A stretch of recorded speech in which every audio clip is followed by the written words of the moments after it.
नमस्कार, मैं हूं अंजलि इस्टवाल। शाम 6 बजे की खबरों में आपका स्वागत है। शुरुआत करते हैं चुनावों की सरगर्मियों के साथ। कांग्रेस नेता राहुल गांधी ने आज उत्तराखंड के उधम सिंह नगर में प्रधानमंत्री मोदी को फिर से निशाने पर लिया। राहुल गांधी ने कहा कि यूपीए की सरकार के वक्त भारत का नेतृत्व एक प्रधानमंत्री ने किया था, लेकिन आज के भारत का नेतृत्व एक राजा कर रहा है जो सिर्फ फैसले लेता है और किसी की नहीं सुनता। राहुल गांधी ने कहा कि प्रधानमंत्री को सबके लिए काम करना चाहिए।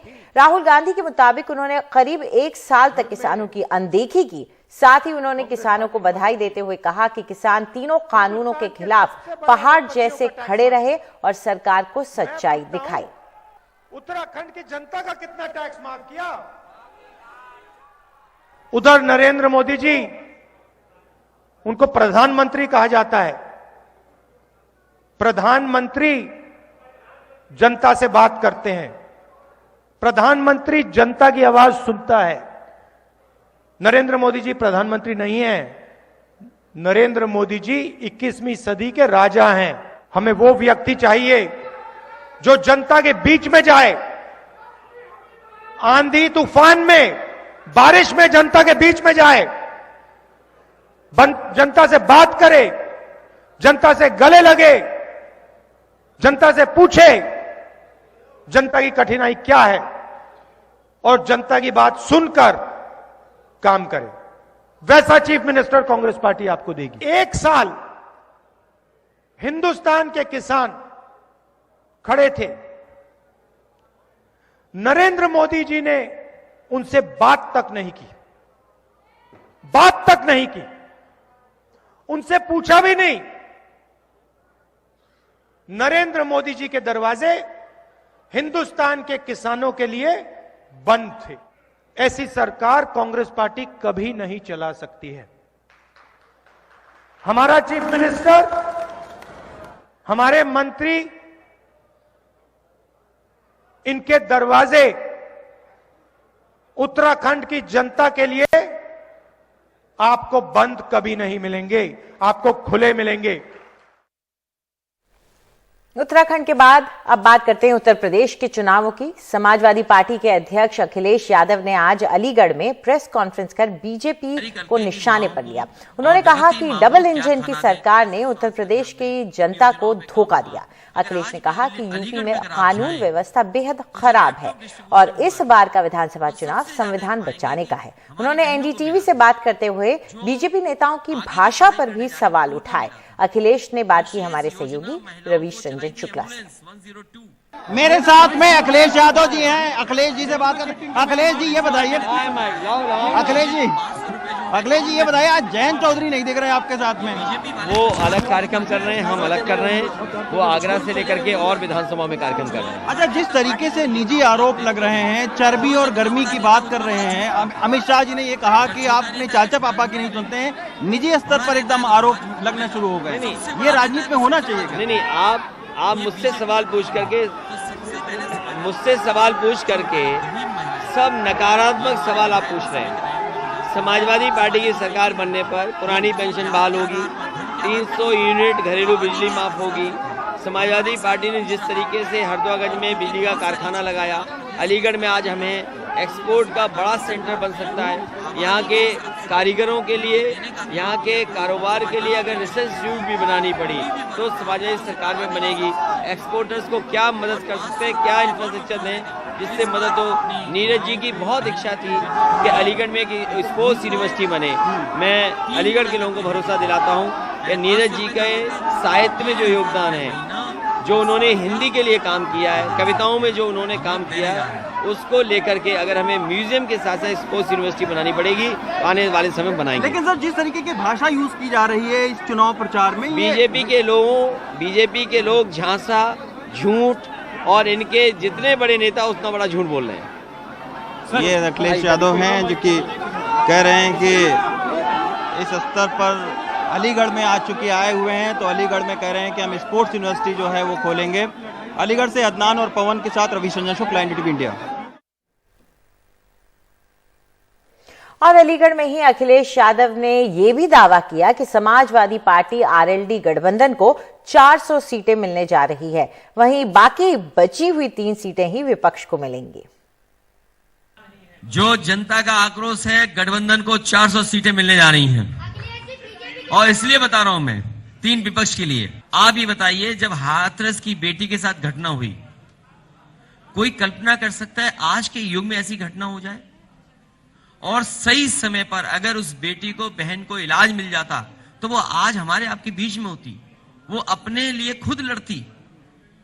लेकिन क्या भारतीय जनता पार्टी के बड़े नेताओं ने कुछ कहा? इसीलिए मैंने कहा आपसे कि बीजेपी के जितने बड़े नेता हैं उतना बड़ा झूठ बोलते हैं। तो भले ही अखिलेश यादव इतने आत्मविश्वास के साथ 400 सीटों का दावा कर रहे हों, लेकिन यूपी में कुछ लोग कह रहे हैं कि टूट की कगार पर है समाजवादी पार्टी और अपना दल कमेरावादी का गठबंधन। दरअसल समाजवादी पार्टी और अपना दल कमेरावादी का गठबंधन हुआ था, दोनों के बीच में सीटों का बंटवारा भी हुआ था, लेकिन उनके बीच में बातचीत टूटती हुई नजर आ रही है। अपना दल कमेरावादी से पंकज निरंजन और समाजवादी पार्टी से उदयवीर सिंह इस पूरे मुद्दे पर बात कर रहे हैं। उन्होंने दोनों ही दलों में कुछ सीटों को लेकर लगातार मतभेद सामने आ रहे हैं और इस पर ज्यादा जानकारी हमें दे रहे हैं हमारे सहयोगी अजय सिंह। अजय, लगातार ये खबर आ ही रही थी, 3-4 दिन से इस बात को लेकर के खबरें बन रही थी। उधर पल्लवी पटेल को लेकर भी कुछ साफ नहीं हो रहा, उनकी उम्मीदवारी को लेकर कि वाकई में वो पर्चा भरेंगी कि नहीं। तो अभी स्थिति क्या है दोनों के बीच की? अभी अंजलि आपको बता दें कि जो अभी मेरी जो बात हुई, सूत्रों से बात हुई, और सूत्र क्या, जो उनकी पार्टी के जो प्रदेश के महासचिव हैं उनसे भी मेरी बातचीत हुई, तो ये पता चला कि जो एक मध्यस्थता हो रही थी, उदयवीर सिंह जो है वो अधिकृत थे समाजवादी पार्टी की तरफ से, एमएलसी जो है, और अपना दल कमेरावादी की तरफ से जो है उनके राष्ट्रीय महासचिव पंकज निरंजन अधिकृत थे। ये दोनों लोग आपस में बात कर रहे थे। हमारी जो बातचीत हुई, जो उनसे अभी हमने दिन में भी उनसे बात किया था जब, तो ये पता चला जब उनको कि 5 मिनट वो पिछले 48 घंटे से 5 मिनट की बातें हो रही हैं, लेकिन उस 48 घंटे में भी वो 5 मिनट पूरा नहीं हो पाया। पिछले 72 घंटे से तकरीबन इस तरीके की ये कयास लगाए जा रहे हैं कि शायद उनकी बातचीत होकर के उन मुद्दों पर हल हो जाएगा।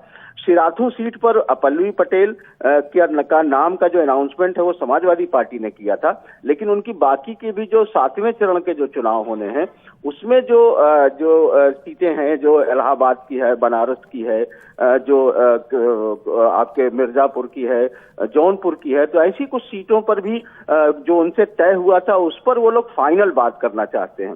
उनको ये नहीं लगता कि अगर हम शिराथू सीट लड़ते हैं उसके बाद फिर हम कोई बात करें या कुछ हो तो उनको अपने कार्यकर्ताओं के सामने मुंह नहीं दिखा सकते, तो इसलिए ये एक थोड़ा सा वो था, लेकिन उस पर अभी पूरी तरीके से बात नहीं हो पाई। अभी ये पता चला कि उदयवीर सिंह और उनके बीच में जो बातचीत रही थी उस पर भी विराम लग गया है। तो अगर उस पर भी विराम लग गया है और अगर अब बात का रास्ता नहीं होगा तो टूट के कगार पर ये गठबंधन जरूर पहुंच रहा है, जैसा अभी सुनने को आ रहा है। हालांकि अभी भी उम्मीद अखिलेश यादव से बची हुई है अपना दल कमेरावादी को। उसे लगता है कि शायद अखिलेश की बात पहुंचेगी तो कुछ बात बन सकती है, लेकिन फिलहाल अभी बातचीत की जो मध्यस्थता थी, जिस पर एक उम्मीद थी, जो 5 मिनट का जो था, वो वक्त पर विराम लगता नजर आ रहा है। अंजलि, थैंक यू, शुक्रिया, बहुत बहुत शुक्रिया आपका इस पूरी जानकारी के लिए।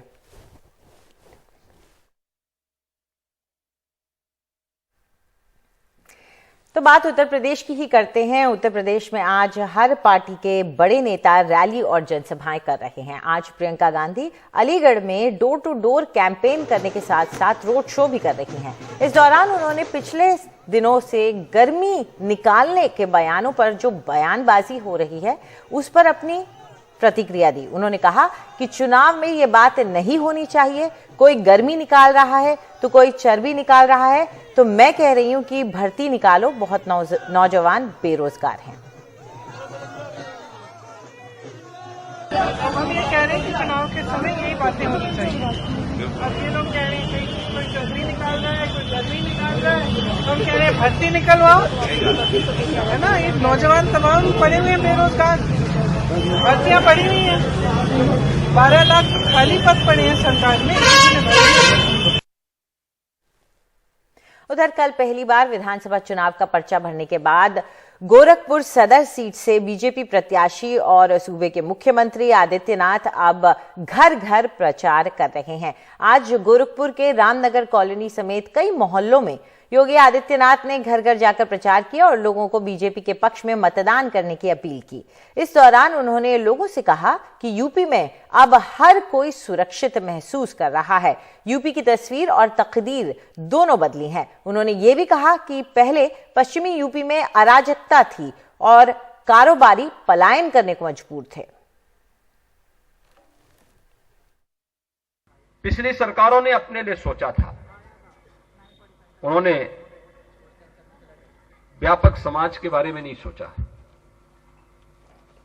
वर्ग संघर्ष की स्थिति पैदा करना चाहते थे, दंगा फसाद करना चाहते थे, व्यापारियों को पलायन करने के लिए मजबूर होना पड़ता था। पश्चिमी उत्तर प्रदेश में क्या अराजकता थी। पूरे उत्तर प्रदेश में न केवल कोरोना जैसी महामारी को नियंत्रित किया गया, बल्कि पलायन जैसी बुराइयों को भी रोक लगा करके जो व्यापारी उत्तर प्रदेश से पलायन कर गए थे, उन्हें वापस उत्तर प्रदेश के अंदर ला करके वे अपना व्यवसाय कर रहे हैं। उत्तर प्रदेश के बलिया में आज खेल मंत्री उपेंद्र तिवारी ने ऐसी दौड़ लगाई कि लोग हैरान रह गए। दरअसल यूपी के खेल मंत्री उपेंद्र तिवारी को नामांकन भरना था, लेकिन कार्यकर्ताओं ने जगह जगह उनका स्वागत किया। इसके चलते उन्हें देर हो गई। नामांकन के लिए चंद ही मिनट बचे थे और उन्होंने बलिया कलेक्ट्रेट की ओर दौड़ लगा दी और वहां पहुंचकर अपना नामांकन भरा।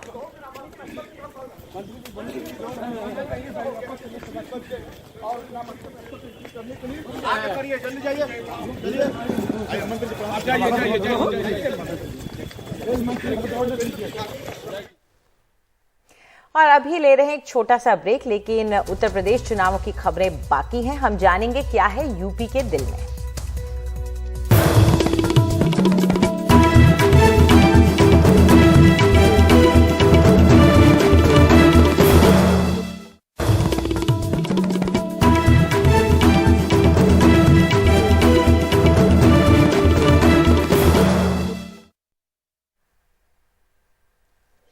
उत्तर भारत में बीजेपी का चुनाव प्रचार कानून व्यवस्था को लेकर है, तो समाजवादी पार्टी का फोकस रोजगार, बिजली और पेंशन के मुद्दे पर है।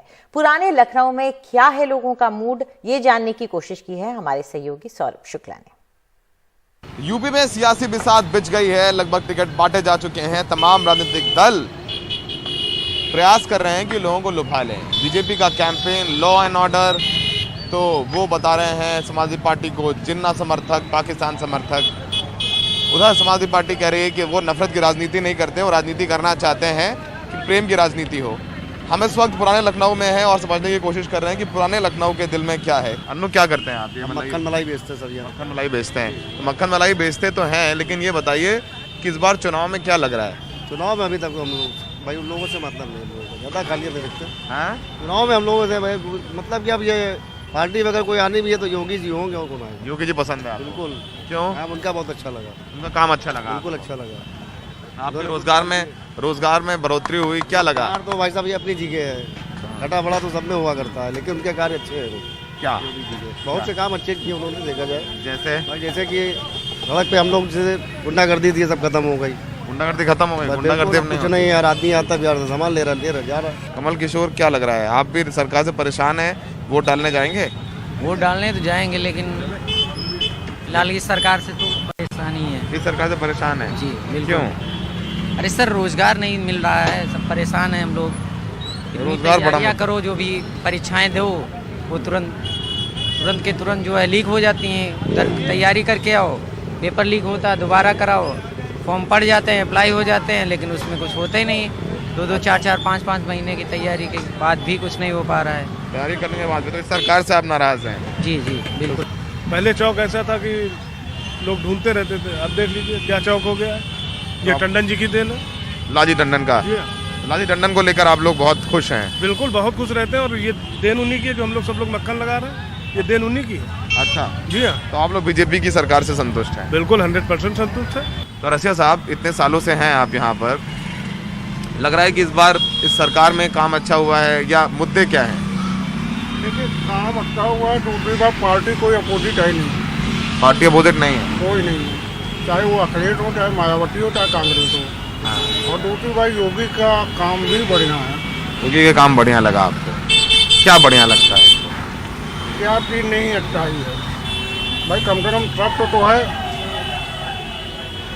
कि हर चीज का स्टॉप लेता तो है। अगर पहले जो है जो भी है गाड़ी लड़ाई झगड़ा हो गया, दंगा फसाद हो गया, तो कम से कम गाड़ी फूक दी, कोई हटाना नहीं, कोई जुर्माना नहीं किसी के ऊपर, खुलेआम जो है वो हटाना ले लेता है। अब लेकिन गुंडागर्दी बंद हो गई, मतलब अब बिल्कुल क्राइम थोड़ा कम हो गया। फुटपाथ पे बैठे हैं, कमाएंगे तभी शाम को खाना मिलेगा। सरकार चाहे जो भी आएगी, मोदी आएंगे तब भी, योगी आएंगे जो भी, पुलिस वाले आते हैं, शाम को जिसकी मर्जी हो गाली देते हैं, कस्टमर आता है जिसको ऊंचा बोलना बोलता है, फिर भी हम लोग अपना कमाते हैं तभी खाने को मिलता है। आपको किसी सरकार, आपके लिए जिंदगी वैसे ही चल रही है, खुद की मेहनत करे खाना है। इंटर करके हमारे साल के जब से लमसम 3 साल से हम लोग दौड़ दौड़ के पैर थका करके आज तक हम लोग को भर्ती नहीं मिल पाई, अभी तक भर्ती नहीं मिली।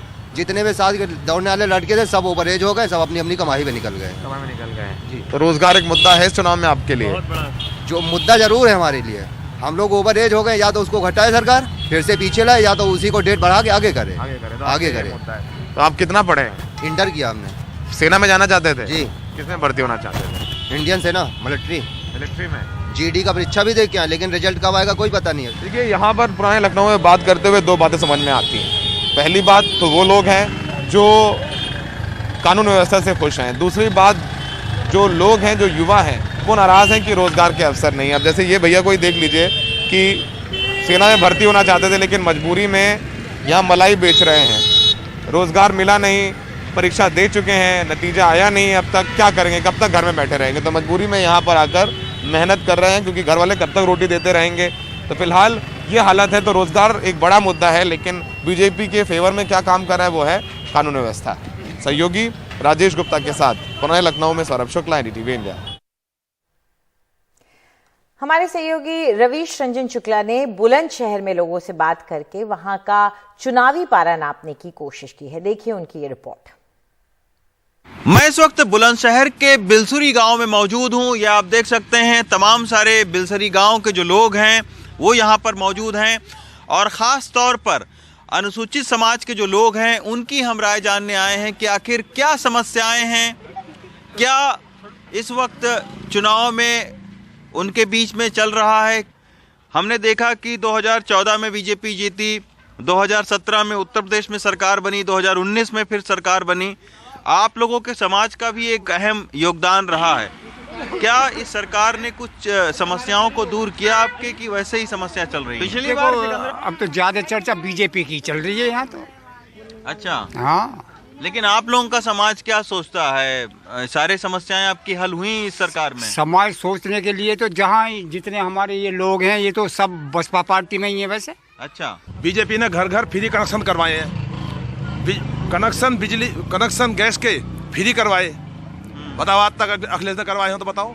गैस कितनी भरी जा रही है? और गैस 900 भरी जा रही है। सुनो, आपकी बात सही है, बिल्कुल महंगाई बढ़ रही है, बिल्कुल महंगाई बढ़ रही है जी। जब पीछे से चीज महंगी आई तो आगे महंगी मिलेगी। ताई जो है अपना रास्ता दिखा रही है बिलसुरी गांव के। हाँ, मैं 3 दिन गिर गई, इंगे को जाऊँ मेरे प्लॉट है, इंगे को अगली करने वाले पानी कहाँ जाएगा बताओ, यहाँ से उन्होंने बंद कर दियो। तो ये आगे को हो किंगे को हो तभी तो पानी लिख रहे हो। और सबसे बड़ी बात है कि जितने भी यहाँ पर अनुसूचित जाति समाज के लोग हैं उनके पास जमीन जो है ज्यादातर लोगों के पास में नहीं है। ये चूल्हा जल रहा है आपके? हाँ। तो आपको उज्ज्वला योजना के तहत सिलेंडर और वो मिला था कि नहीं? हाँ, गैस मिली। गैस मिली थी? हाँ, मिली है। तो ये चूल्हा फिर क्यों जला रही हैं आप जब गैस मिला? फर्क ही पड़ा सर जी, हम पे भरे ना जाता, गरीब आदमी क्या करे। अच्छा, भरे नहीं जाते हैं सिलेंडर? कभी कभी भरवा लें, कभी ना भरवाते हैं। अच्छा, आप देखिए उज्ज्वला योजना के तहत इनको सिलेंडर चूल्हा मिला है, लेकिन 600 रुपए से 1 साल के भीतर सिलेंडर के दाम पहुंच गए 950 रुपए। देखो भाई, तो इसी की वजह से जो है अब उस तरीके से सिलेंडर हर महीने आप नहीं भरवा पाती हैं सिलेंडर। तो ये आप देखिए, इसीलिए चूल्हा का जो है इस्तेमाल यहाँ पर हो रहा है। सर, अभी तो फीस नहीं लग रही होगी ना तुम्हारी सरकारी स्कूल में? लग रही है? कौन से स्कूल में? सरकारी स्कूल? श्याम सिंह में। अच्छा, कितनी फीस लग रही है आपकी? महीना 3 महीने के 895 रुपये जा रहे हैं। अच्छा, ये तो कहा जा रहा है कि लड़कियों की शिक्षा मुफ्त है 12वीं तक। और मजदूर आदमी, अब आप सोचिए 7 लोगों के बच्चों की जो पढ़ाई है वो कैसे हो रही होगी। पहली जो बेटी है अभी जिससे बात हो रही थी, उन्होंने 5वीं के बाद पढ़ाई छोड़ दिया।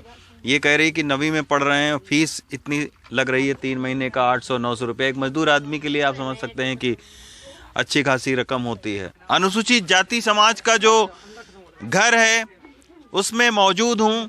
हालात ये हैं कि निकलना भी यहाँ से मुश्किल है और गांव वालों की ये शिकायत है कि तमाम सारी योजनाएं जरूर सरकार ने बनाई हैं उनके लिए, लेकिन उसका लाभ जो है वो इनको नहीं मिल रहा है। बुलंदशहर के बिलसुरी गांव से पवन कुमार तिवारी के साथ रवीश रंजन शुक्ला, एनडीटीवी इंडिया।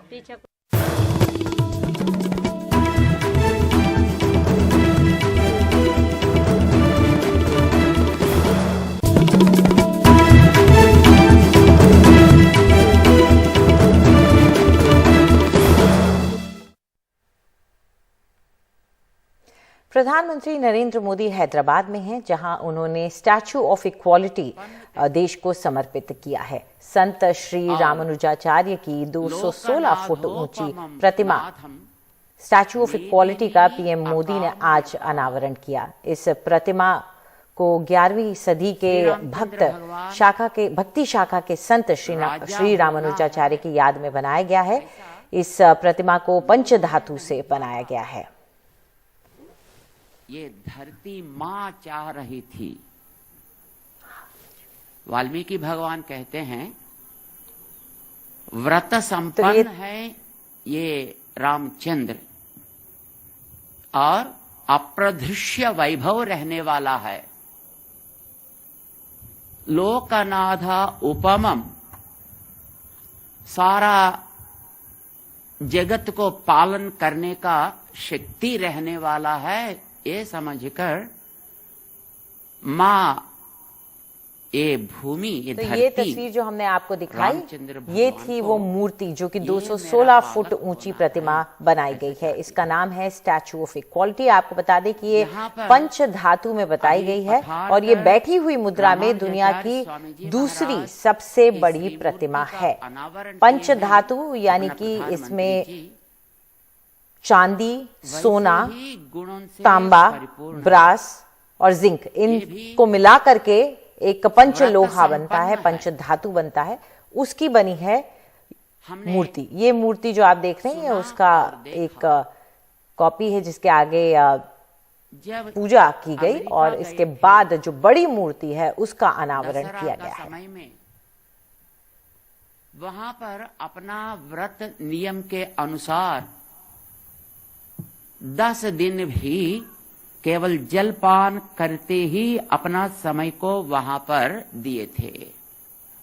यानी धर्म का पालन करने में और अपना वैदिक नियमों को पालन करने में ये कटिबद्ध होते हैं। यहां पर जब आए, वैदिक कार्यक्रम में भाग लेने के लिए जो वैदिक स्वरूप से रहना है उसको वो प्रेम से स्वीकार किए हैं।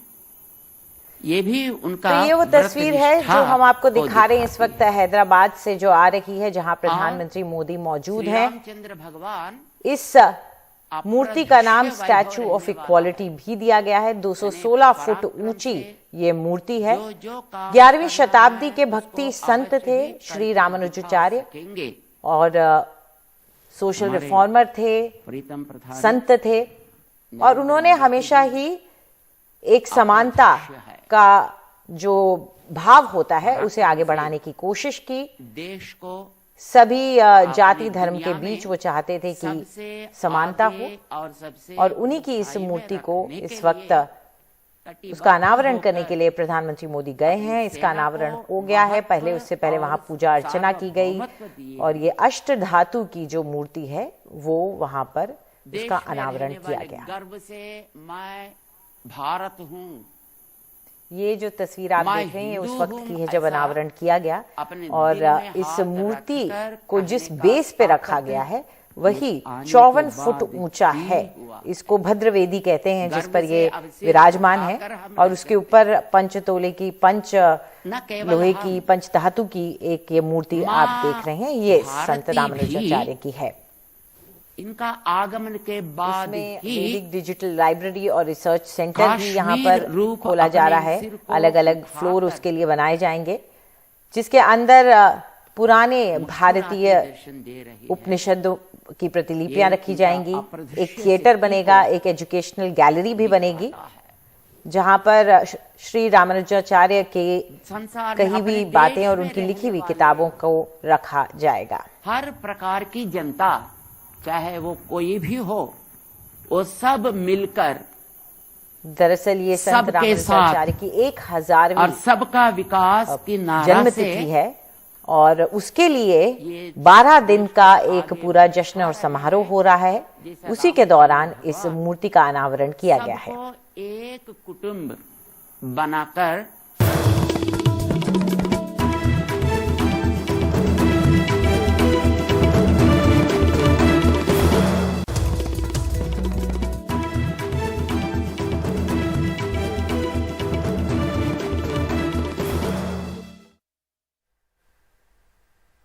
आज बसंत पंचमी है। मथुरा और वृंदावन में इस मौके पर जमकर जश्न मनाया जा रहा है। मशहूर बांके बिहारी मंदिर में आज रंगोत्सव का भी आगाज हुआ जिसकी तस्वीर हम आपके लिए लेकर आ रहे हैं। बांके बिहारी मंदिर एक बहुत बड़ा नामी गिरामी मंदिर है।